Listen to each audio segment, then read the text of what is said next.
discussion. I'm actually been really looking forward to this because this is a favorite film of mine, and it's one of these films that came out during kind of the height of the pandemic. So it's one of these films we didn't get to see in the theater, but it kind of all graced our halls, or at least it did once you got a Disney Plus account. So that was an interesting visit to our part. So tonight we get to discuss the Pixar film Soul, 2020 animated film directed by Pete Docter. And with me on the stage tonight are my colleagues and friends, our returning champion, Dr. Darnise Martin, clinical associate professor of African American Studies, and our newest contestant, Dr. Christopher Silva, composer, campus minister, and director of music at Sacred Heart Chapel at LMU University. Welcome to the both of you. Thank you. Let's make sure your mic's on right too. Yeah. Thank you, Michael. Oh, thanks. First question is we always begin with fun one. What'd you think of the movie? Darnise? It's a great film. And then I find that I keep looking at other clips of it. Like I keep revisiting it. And I think to myself, I'm going to watch the whole thing again, and I don't. But it's so entertaining on so many levels that I feel like it's just eternally entertaining on like I look at it from a spiritual point of view, and I look at it and I really appreciate the music and then just the relationship and the cat. There's so much. Absolutely. I completely agree with you. Something that keeps you like smiling all the time. From the very beginning, when they played English on Star, the whole band plays that part. So I'm like, oh yeah, this is about so I rewatched it over the weekend, and somehow just snaps out of these markers and all this information as a music person, as a composer, as a young musician, and writing music and all of that, and also as a performer and going to gigs. And yes, we bring back all these memories. First, let's start with that. I think we may. As a musician, how does this film speak to you as a musician?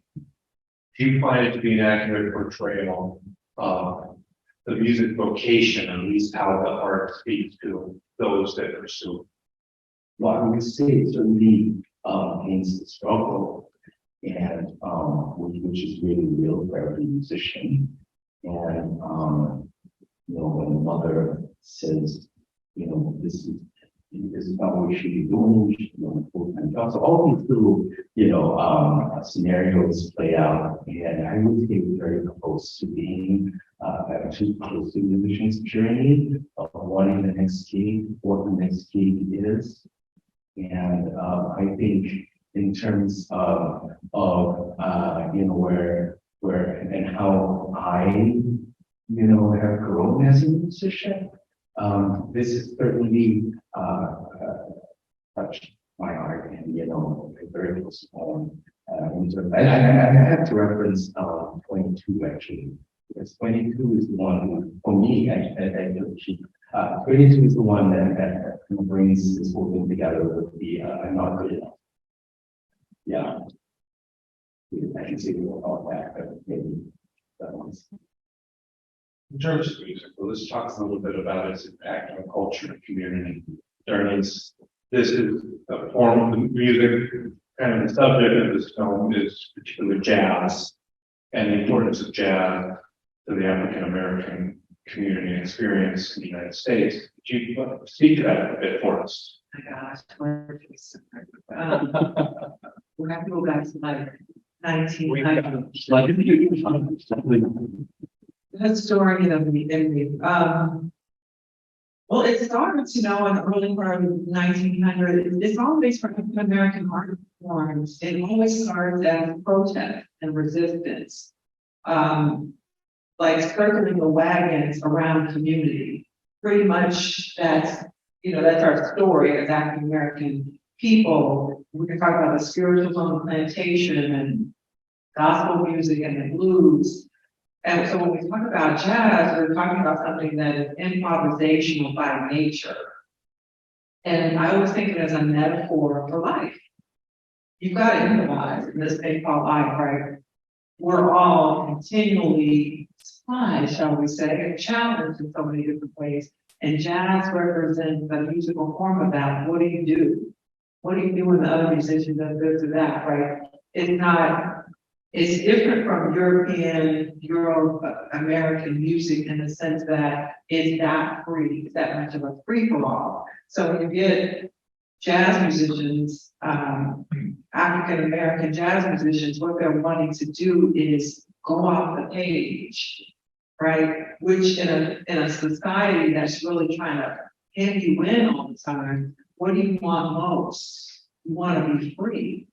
So it's this metaphor for free expression, for being free, for not doing it the way other people do it. Whatever direction you think they're going to go in, the musicians send you in another direction, and you keep up.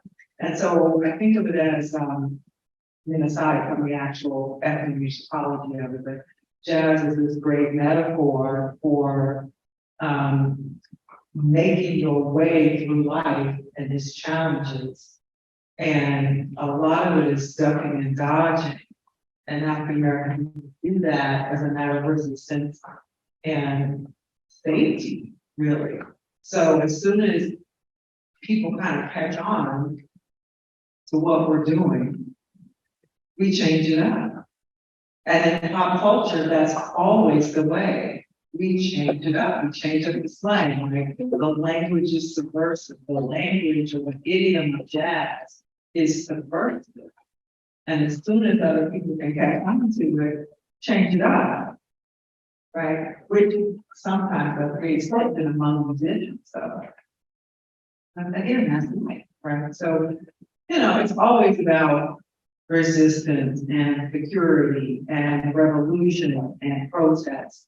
All of that is in jazz, all of that is in the African American experience. Anyway, as I said, I could go on. Let's go on. Let's go on a little bit along that line. This idea of freedom. Yeah. Interesting. It sparks a theme, for my mind, a theme in the film, in which a number of the characters talk about being trapped even by a location. That plays out in the main character's experience of life as well, where he appears to be trapped by his passion as well as trying to, maintain a freedom of expression. Right. I mean, he's trapped by his academic life. So that's like, being an academia, it has certain restrictions or expectations. And as a teacher, he's got another dream, but even when he's in that classroom, he's like, what does he want? He wants to create. And when he's sitting down at the piano and just watch it again, he loses himself or gets lost in the moment because he's so desiring to be free from the restrictions of a good job and a paycheck, which his mother so desperately wants for him. Oh, look, you can stop gigging now. Right? It's like, no, that's actually freedom for me. So he's embodying jazz in the sense like he wants to get off script, get off of the, 9 to 5 kind of thing and improvise. And then the falling through into the pothole or the manhole, that's a whole other now improvise. Right. The movie's kind of the most visual representation of jazz, because now he has to improvise, he has to read it after falling off the script. Chris, along those lines. Yeah. Similar, is its experience accurate in your sense? Or, is there a desire for the musician to break free from those constraints? Or is it more realistically to talk about a middle path, perhaps? Yeah, I would say, going back to what you talked about freedom, and I'm going to go back to 22 and I'm not good enough there, because there's this there's this thing about like wanting to practice until you're the best, but when is it enough? And I think sometimes through this whole thing, Joe, the main character, right? He's so caught up in dance and wanting to be and wanting to play, but he forgets at one point, as much as he wants to break free from being the school teacher and doing what he wants to do, at the same time, at the barbershop, he speaks only jazz to the barber and does not listen to the barber's story. So then again, we're trapped that way in what we were passionate about and how that closes us off from the rest of the world. And which is why when 22 says, I'm really good at sky watching, I'm really good at walking. So, and I think that's kind of sort of what Joe is also good at, but doesn't realize. You could be good at more than one thing. More to life. Yeah. That's an interesting concept, though, too, in this film. Especially, it's a neat reflection of today's society where there's a real, at least can be perceived that there's a real demand for this specialization, understanding your purpose, your passion. And we're all here to do one thing, it's about discovery. What do our spiritual traditions really have to say about that? Because the filmmakers took a very interesting point of view. And I feel that our spiritual traditions might have a similar argument to make about, purpose versus live your life. Well, as someone who is in the present, being in the now, I take that on as a spiritual practice because, well, it helps on so many levels. But otherwise, we're continually comparing ourselves, not feeling good enough. We're on a wheel, no rat race, and our spiritualities are trying to tell us the magic is really in the moment. Right, our mystics, our teachers have said there's something about being in the moment, like in the presence of the divine, and you can easily miss the still small voice of the divine if you're scattered all the time. So I practice the presence to let go of I should be doing this thing and I should be doing my purpose. Then come to find out when you get in that moment and then, I don't know, the angels speak to you or whomever. I'm like, oh, it's really not about the chase. Because like in a movie, he's so busy chasing and so busy, he's caught, that's how he ends up, in the before time, before world, whatever. Right. Because he can't really be in the moment. And as you brought up in the barbershop, he can't really appreciate the barber. Right. Because we're somewhere else. And I also think when you have a little badge that you pass and you need to check out all the marks, and I guess the last bit was to live and to really be present. And so oftentimes I think there's this I think we're striving for the more, right? So that's why I think spiritually, for me, this movie talks about this. I want to be better. And then when I bring back to like issue spirituality, for example, the conscious strength, the more actually for me it is this sort of realizing what presently you can do, what your strengths. And how much you can and cannot do. And I think coming to that point was that little check mark on going to this list to return. You're enjoying, food and things, right? Like think about how we eat, right? We eat quickly and on the run. Sometimes just completely skip the meal. That's me. But she loved pizza. Well, that's what I'm saying. I had never seen New York pizzas were beautifully animated in my life. They even had the little charcoal dust underneath that you would get from like Barney's mother. It's, yeah, I mean, Being in the moment. yeah, being in the moment. Correct. Even. I mean, the jazz is great. We all connect with the jazz, but the minute she did into that pizza, I think everyone in the audience, yeah, connected with that, the deeper spirituality of the moment. But along those lines, when we talk about the deep spirituality of the moment, let's talk a little bit about what they refer to in the film as the zone. Is there such thing as the zone? Have you all been in the zone? I would say yes.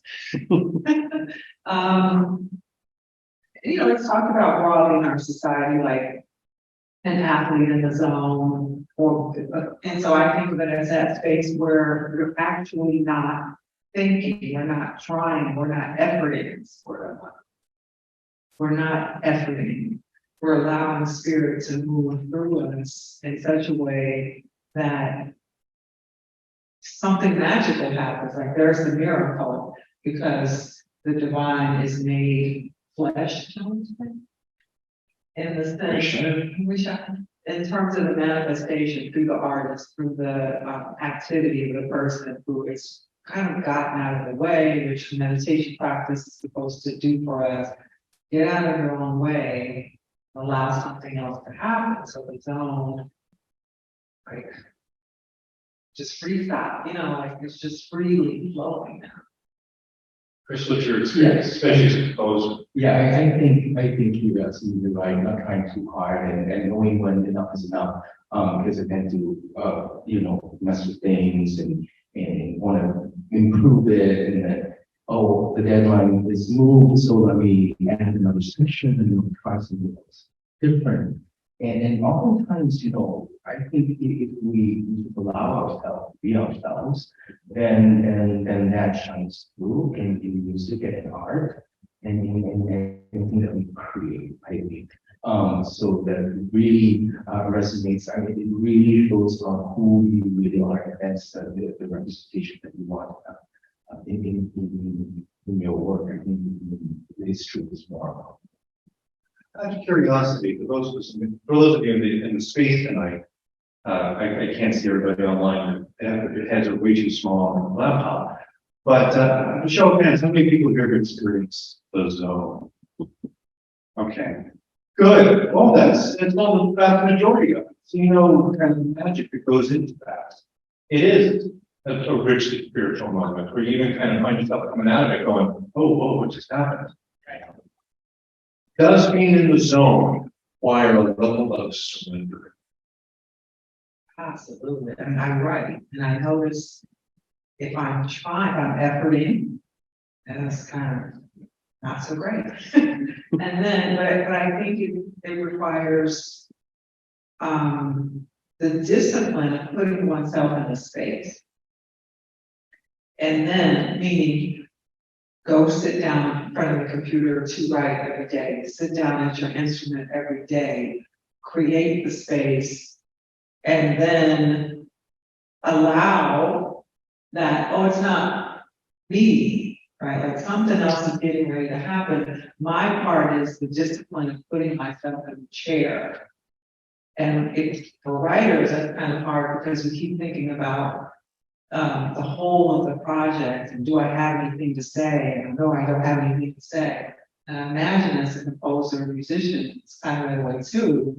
And then the good enough part comes in. Exactly. And I'm going to add to that because I think, I go back to this one scene where I forget her name, the trombone player. Is it Tommy? The trombones. And I think you're right. And then, the trombone player is in this zone, right? And then really, really loving it, and it's beautiful.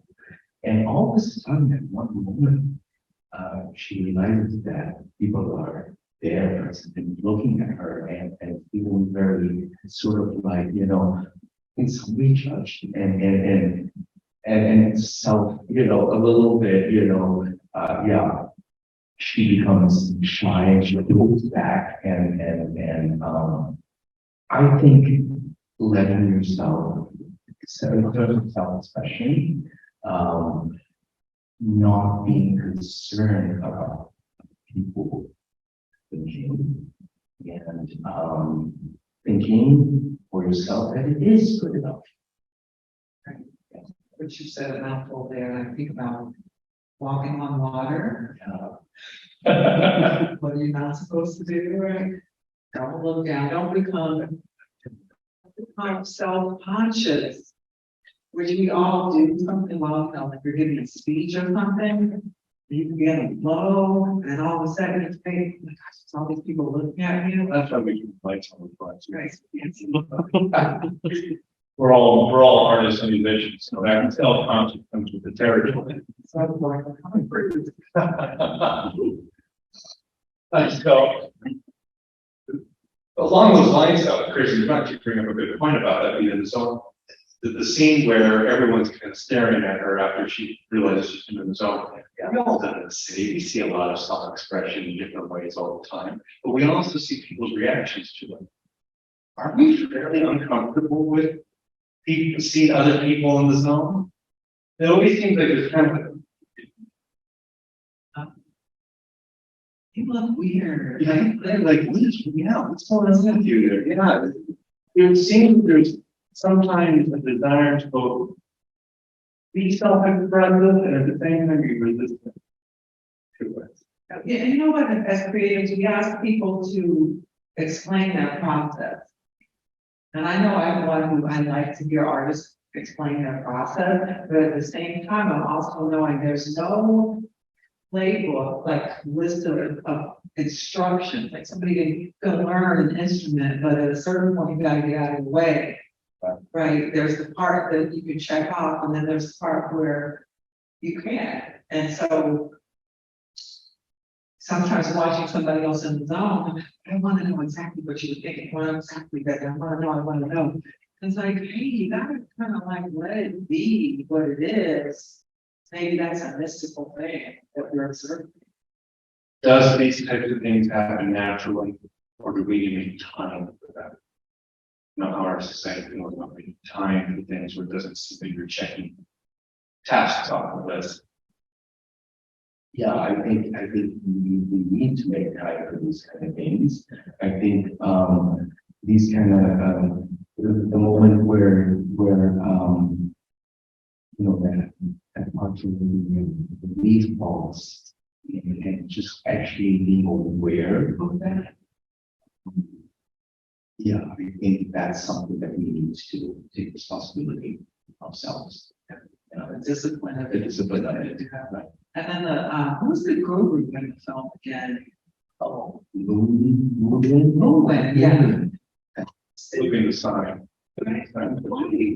Brilliant character. Like being in the moment, like people are thinking, oh, I have a large purpose to my life. I have this thing that I have to do, and if I don't, then I'll failure somehow. And then it's just like a sign flipper. He's sitting on the sidewalk, you know, doing whatever. And like, Across the planes of existence. it's like very ordinary. Whereas, you know, Joe was like, it's one man, which adds all kinds of anxiety to creative process. Right. And the spiritual process.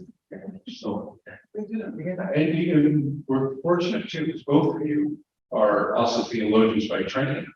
So, what can we derive from this in terms of the importance of exercising our spirituality parts of ourselves? It doesn't just happen. It doesn't. There's got to be an acknowledgement that something else is going to move in, and something else there that, like, if you, whatever it is you produce, at a certain point, when you look at it, you go, wow, I don't even remember writing this. I don't even remember how did this paint, and I'm like, there's a part where you don't even recognize it. And so there's an acknowledgement that something else is happening. So people can call it different things. And I think like once a piece has been made, right? Then it goes out there and you know, then it becomes someone else's interpretation. And we need to go into that as well. right?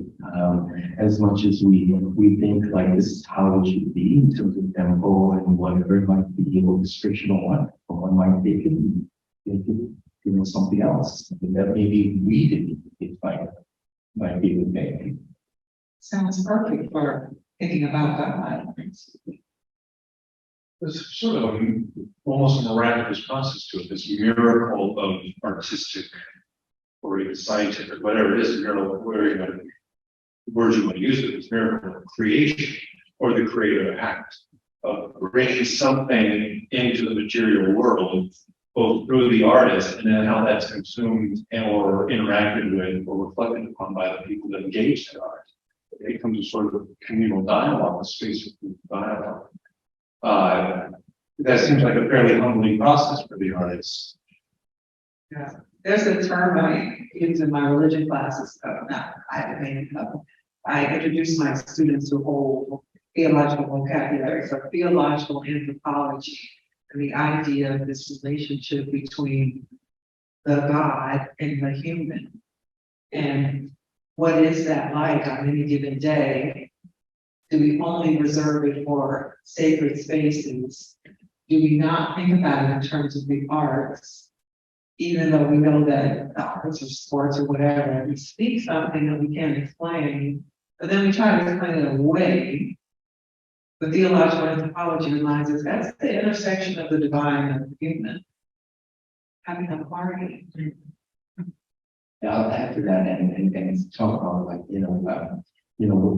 this is movies of the end times. So it really is the present time that we talk about, right? So and as we approach these end times and we're going to go there as well. Eschatology. Eschatology is exactly what I'm saying. And so there's all those questions about what happens at the end. Like what happens at the end of life? What happens at the end of I don't know, the sort of life review, The great beyond. the great beyond. And the film doesn't get into that, so if you're looking for answers, then it's not going to be a big source film tonight. We invite you to visit the idea of what the great what happens if I go into that life? This is good. Well, the nice part about the film too is that what it becomes about, especially for character 22, is life is worth it. Even with all its hardships, that life is something worth living, and our characters really engage with that. Those that are alive and perhaps not living, and those that have yet to be brought into life and don't want it, and to see that struggle with characters. Do you find that in your work also in theology ministry? It's sort of accurately reflective of perhaps how people are in terms of resisting the way things are, or the way things should be, not finding the good and joy and those things being driven to a point, by a purpose, to a point of blindness. What are your experiences in ministry work in terms of that area? An obsession with getting it right or even being good. Like we have, most religions teach that there's a certain way you have to be in order to be acceptable before God. And it can become unhealthy. We'd like to extend grace to people, but it can become unhealthy if a person really just feels like there's no way I'm ever good enough. Right? But sometimes we see some people caught up in like an obsession, and it becomes an obsession, and it becomes becoming very judgmental of other people in harshly critical ways instead of gracious ways. So we see that a lot in our society. And for me, when that happens in ministry, I look, especially this movie, it tells us about a point of inspiration. So I think, as creators, as artists, to look for the inspiration, right? And then to continue on to inspire. And I think that to me it's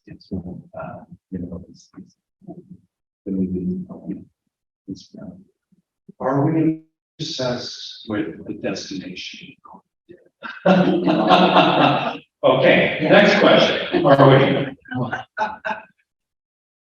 I mean, what's interesting about this film is we see Joe, the main character, come to the end of his life and come to the end of his goal in terms of getting the gig. And looking back in both of those processes with great disappointment. And his mother, like she wants the one thing for him, security, settle down. And that's like whatever he's doing, she wasn't, or he felt anyway, she's never happy with him. You get to this place where you're secure. But he was like, I'm not trying to take a trip that you want me to go on, but she was convinced that that's the goal. Yeah, and then it comes to a point where she does realize his passion, and then there's sort of like a surrender. She has a surrender as well. Towards going to this club and playing with this, very famous person. Or that whole idea of being, surrendering and trying to be inspired and looking for that type of inspiration to move on. And those, if I may ask, because now we're coming to the end of our time here. What do you think? Oh my gosh, I'm going to actually throw this doozy at you.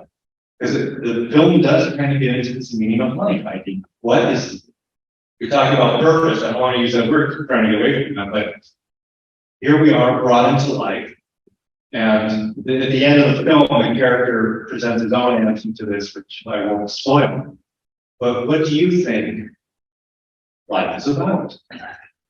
You think we go this way? We're actually literally talking about the meaning of life. You're asking the meaning of life, and you're about to hear the answers.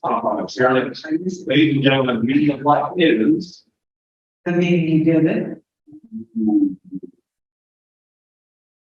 I know the meaning you give it, and I say that like so quickly. Such a theologian's dodge. Because I recently said it in class, because I was trying to invite people to get away from having an external answer, like I have to have a certain kind of career, I have to make a certain kind of money, or have a certain lifestyle even. I threw that out there and then to say, so what are you thinking that your good life should be? So I just add a little bit of that. That's good. Yeah. I guess it's being yourself. Really coming to understanding who you are, and I think that might be it. And it's so profound though, because it's not easy in this society. No. Seems like a lot of society, a lot of very narrow definitions of success, purpose, what being yourself is. And what we're talking about this evening, and certainly what's portrayed in this film, is breaking out of that definition, breaking off the page, the freedom, and we've come full circle. Any final thoughts before we wrap up tonight? I was just going to say, I think I'm just now realizing, as we're having this conversation about the characters in the film, and something you said, we're watching all the characters have their own awakening. I think all the characters are doing that. And transformation.